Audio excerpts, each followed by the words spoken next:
Hello to all our beloved viewers and familiar companions of the Lytutien channel. In our previous episode, we shared incredibly relaxing, peaceful moments filled with laughter as we followed Tien on her highly successful journey trading cantaloupes in the neighboring village. Not only did she hand-harvest the golden cantaloupes and pristine white milk melons inside the modern, high-tech greenhouse, earning a tidy little profit from retailing them at the district market, but she also delighted the audience with a hilarious mix-up. Mistaking a basket of sea oysters for freshwater clams from a home pond, she brought them back to cook a refreshing bowl of porridge to help Brother Jack beat the heat. That evening, beneath the breezy eaves of the house, a glowing wood fire was lit.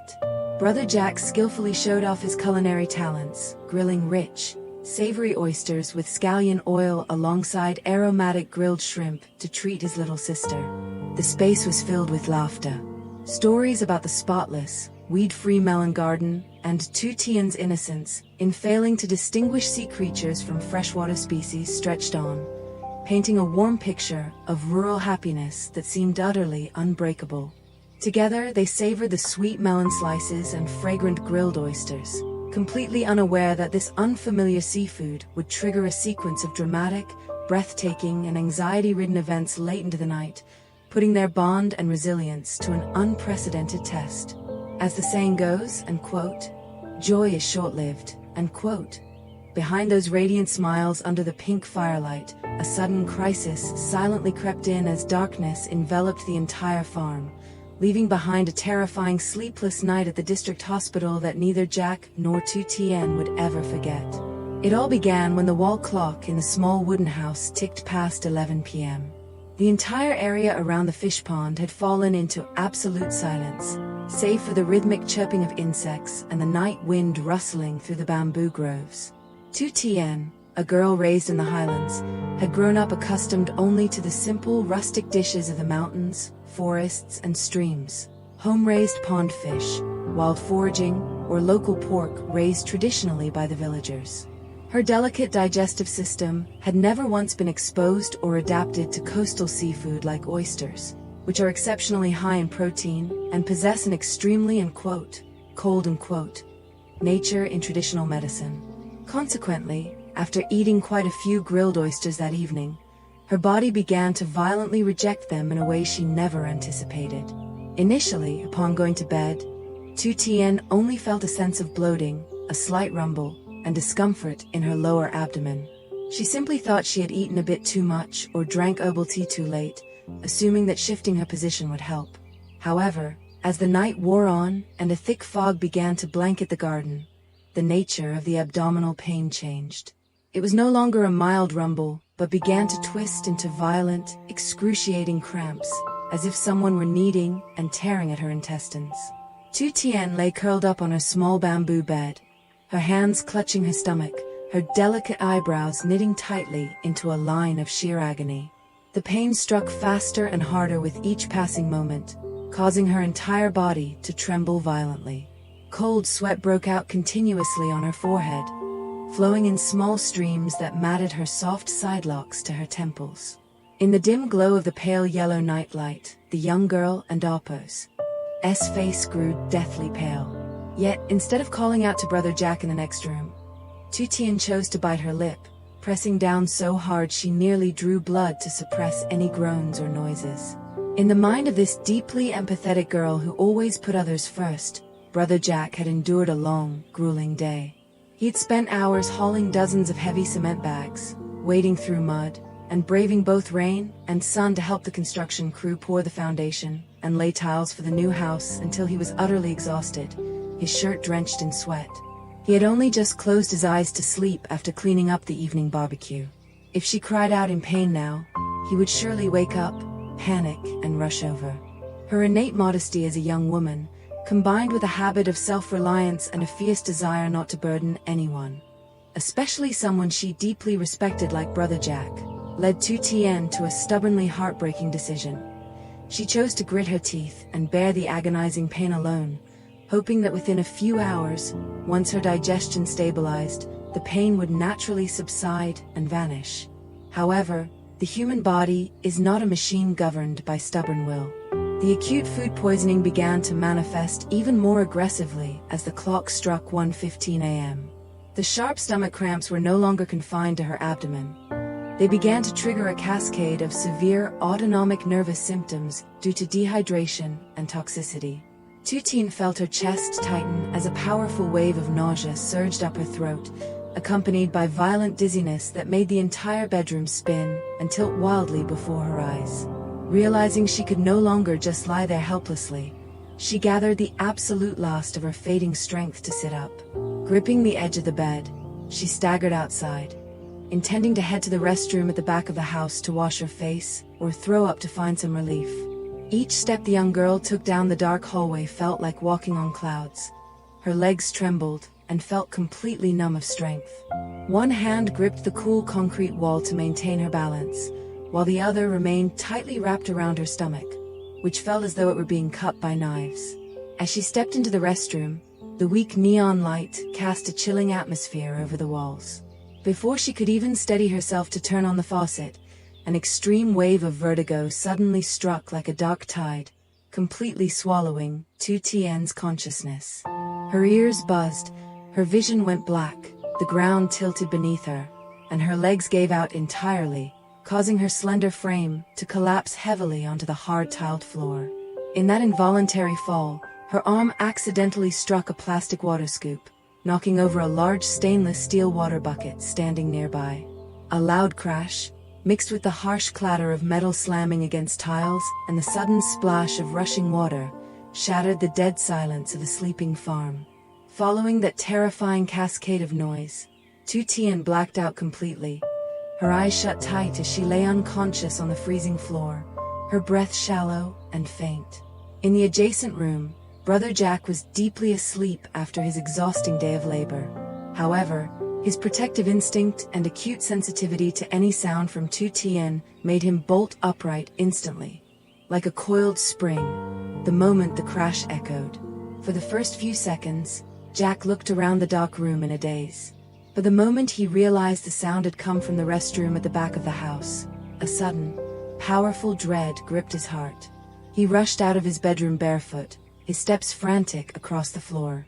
Passing Tien's room, he saw the door wide open, the blanket tossed aside, and the bed in disarray with no sign of his little sister.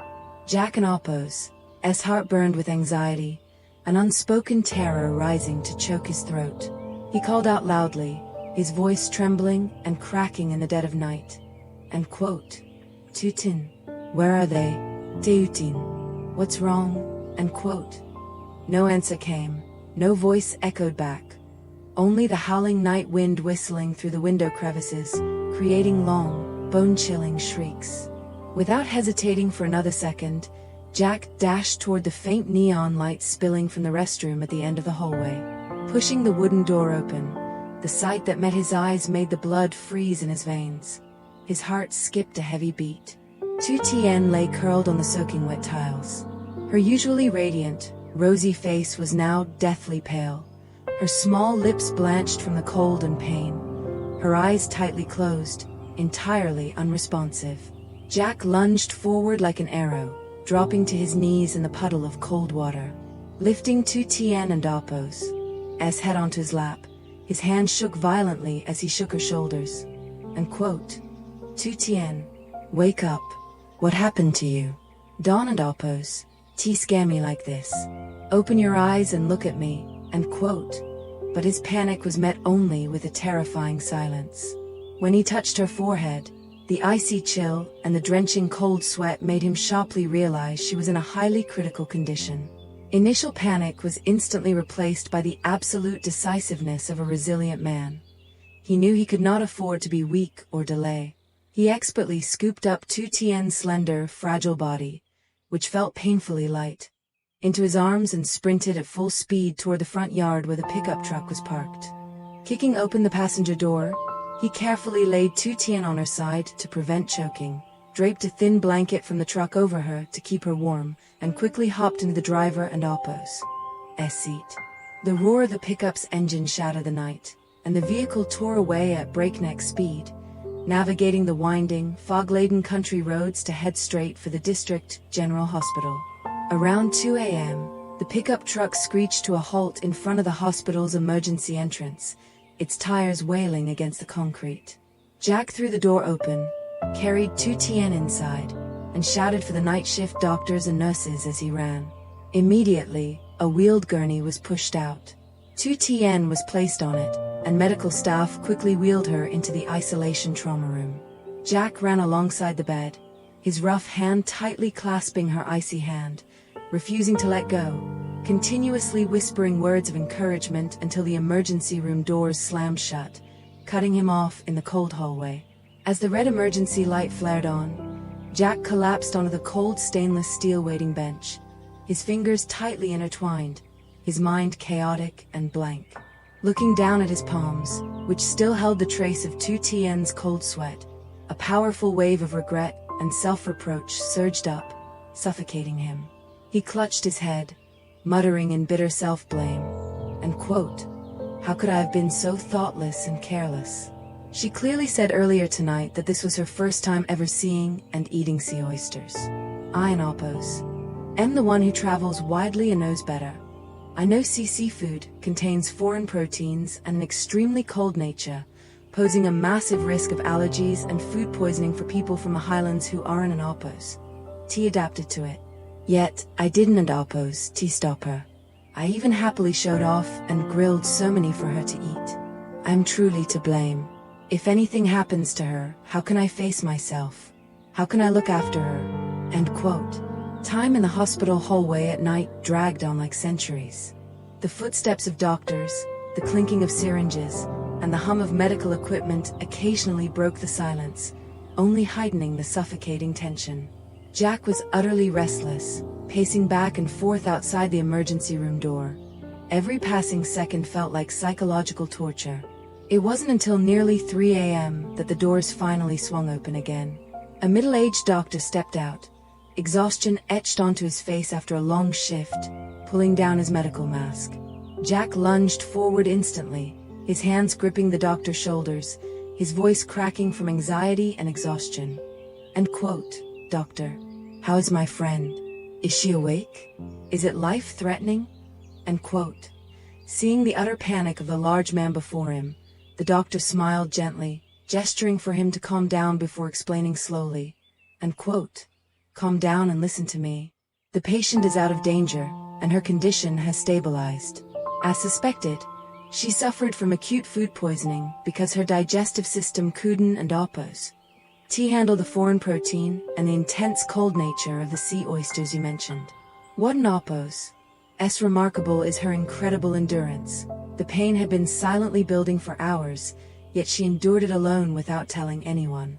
This led to severe dehydration from silent vomiting and digestive distress, causing a sudden drop in blood pressure and blood sugar, which triggered the fainting spell. It's fortunate you discover her in time and brought her here during the night. If this dehydration and poisoning had dragged on until morning, her body would have gone into toxic shock, and the consequences would have been unpredictable and very difficult to treat." End quote. Hearing this, Jack let out a long, profound sigh of relief. Every tense muscle in his body completely relaxed, as if a boulder weighing thousands of pounds had finally been lifted from his chest. Trembling, he took the doctor and Oppo's hand in gratitude. End quote. "Thank you, doctor. Thank you to the nurses so much. Can I go in to see her now? Does she need a long hospital stay or any complicated treatment?" End quote. The doctor shook his head with a kind smile. End quote. "You can go into the inpatient room to care for her now.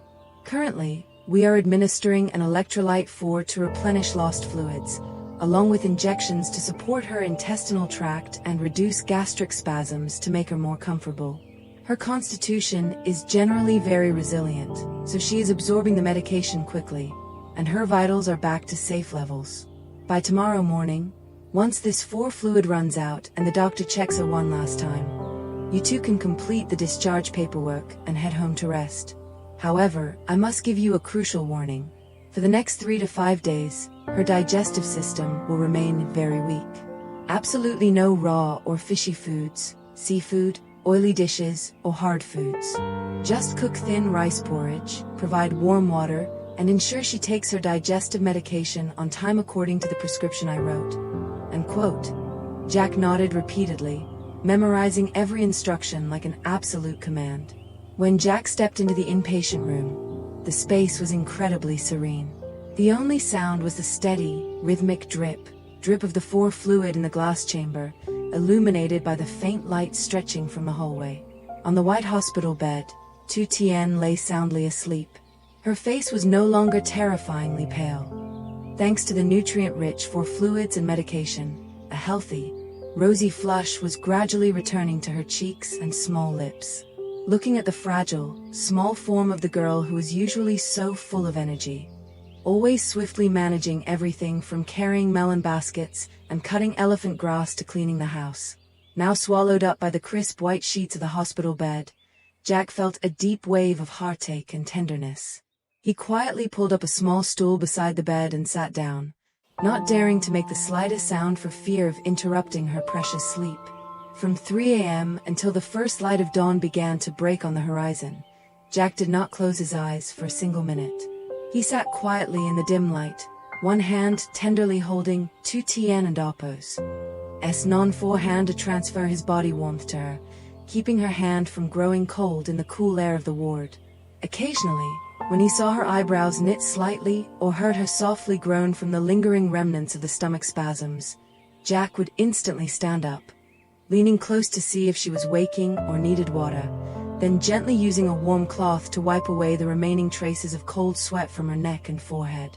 During that sleepless vigil, as he gazed at Tien's peaceful face, he realized something he had long felt but never clearly put into words. This girl was far too strong, independent, and always so considerate of others that she caused herself to suffer. The affection he held for her was no longer just the camaraderie of content creation partners. It had long blossomed into a profound tenderness, a deep-seated desire to cherish and protect this small girl from all of life's storms. As the clock struck 7 a.m., bright, warm morning sunlight streamed through the ward window like ribbons of lemon-yellow silk, illuminating Tien's waking face. She gently fluttered her fingers, slowly opening her eyes to the unfamiliar white ceiling and the distinct scent of hospital antiseptic. It took her a few seconds to piece everything together, her memory cutting off at the moment she felt dizzy and collapsed onto the restroom tiles. Turning her head slightly, the very first image she saw was Brother Jack, resting his head against the edge of her bed.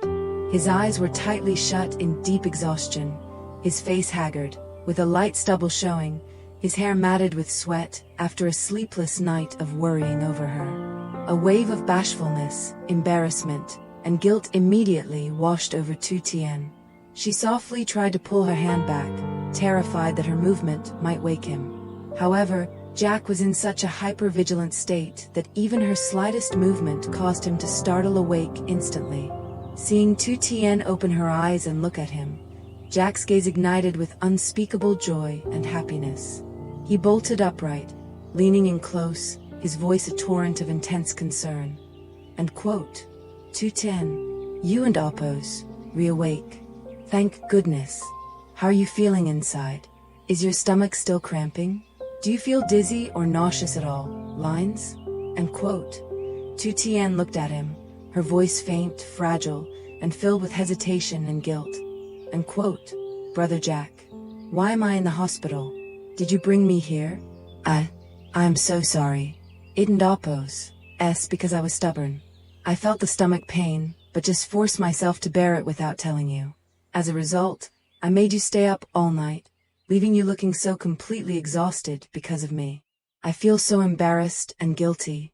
End quote. Hearing her innocent apology and deep concern for him, Jack found himself both deeply moved and slightly amused. He raised his hand and gave her forehead a gentle, affectionate tap as a loving punishment, pretending to scold her. End quote. You really are too stubborn. Cramping to the point of fainting right there, and you still try to hide it from me.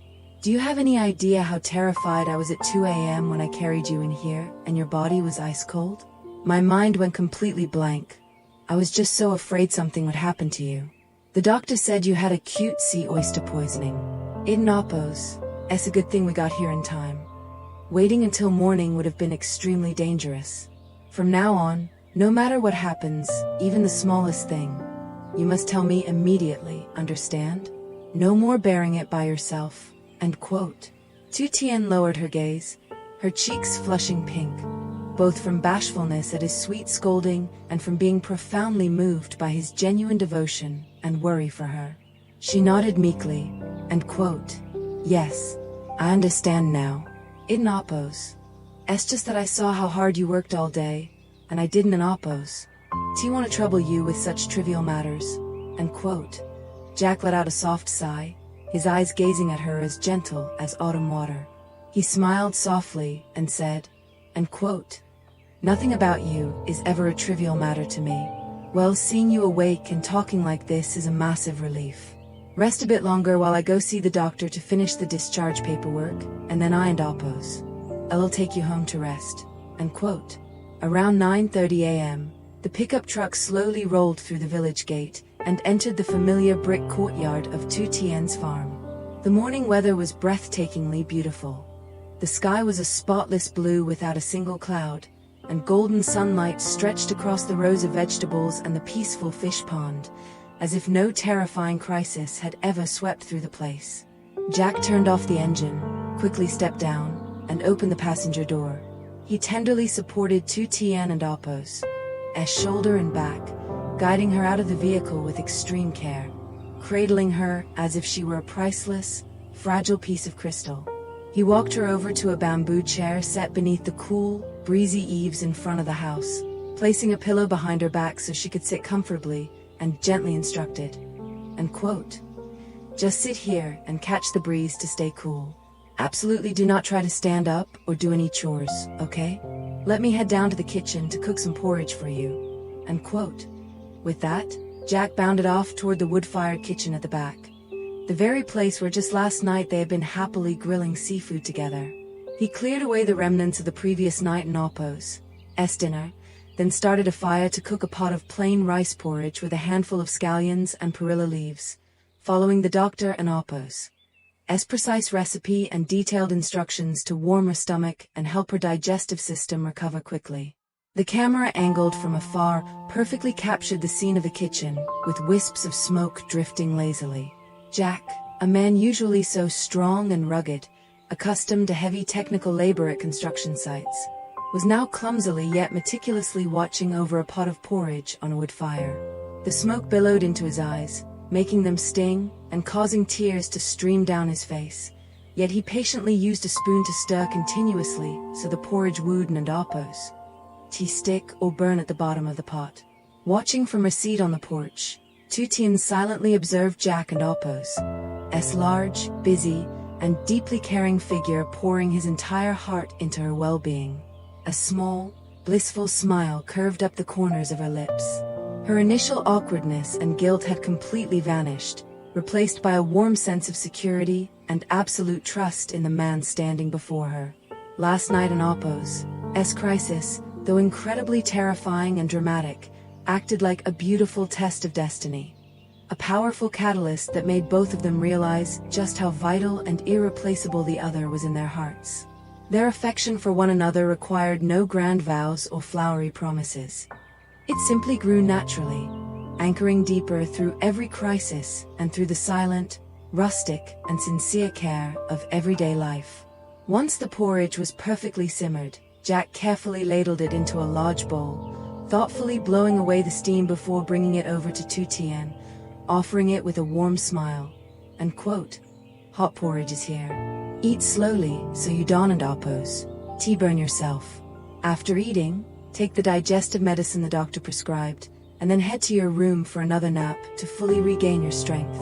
All the farm work today, whether it and Oppo's cutting elephant grass for the fish or tidying up around the house, just leave it all to me.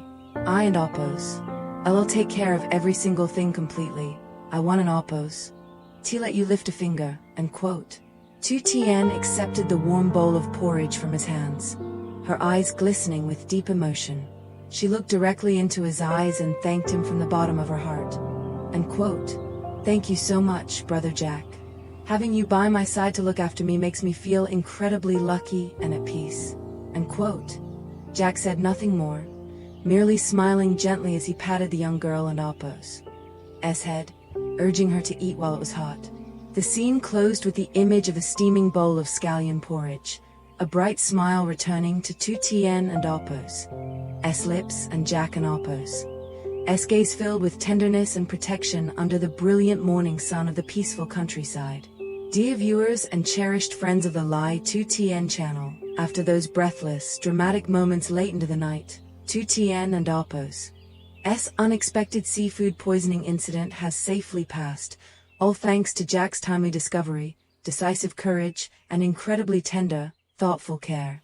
Through this anxiety-filled ordeal, we come to understand and appreciate even more deeply just how profound Jack's affection, love, and silent bond with our little sister truly are. Following this moving, unforgettable incident, what sweet and special turning points will Tien and Jack's relationship take in the future? How long will it take for Tien to fully recover her health to continue bringing everyone these delightful and meaningful agricultural experiences and harvest journeys? And how will the work of finishing the new house for their uncle to move into next week unfold under their joint efforts? All of these fascinating questions will be revealed and answered in our upcoming episodes.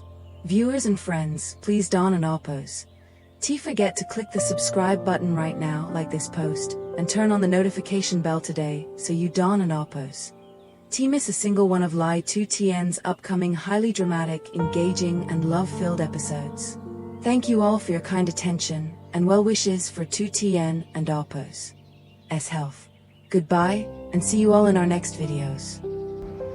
Xin chào tất cả mọi người đã quay trở lại với kênh của mình. Nay thì mình mang tới một video mới về tập tiếp theo của nội dung của Lý Tử Tiên và Jack. Nếu như mọi người đã xem tập trước đấy thì mọi người chắc cũng đã biết là Jack thì là mình xin lỗi, Tử Tiên thì là một cô gái khá là ngây thơ. Thì hôm vừa rồi khi mà đi bán dưa lưới về thì Tử Tiên có mua một chút hào. Cô đã nhầm giữa con trai sông và hào thì về không thì đã không nấu cháo và Jack đã nướng cho cô ăn. Tuy nhiên thì do Tử Tiên chưa ăn con này bao giờ nên là nó lạ bụng á mọi người, thì dẫn tới là bị đau bụng và phải đi khám ở trong đêm. Thì mới đầu thì cô ấy ngại không nói với Jack, nhưng về sau thì Jack đã phát hiện ra và đưa đi. Vậy thì liệu diễn biến tiếp theo câu chuyện sẽ ra sao? Trải qua càng nhiều chuyện đời sống hàng ngày thì Tử Tiên và Jack càng có kết nối, giống như là tình yêu ngày càng gắn bó bền chặt hơn. Hãy cùng đăng ký kênh mình để theo dõi những hành trình tiếp theo của hai người nhé mọi người. Tạm biệt.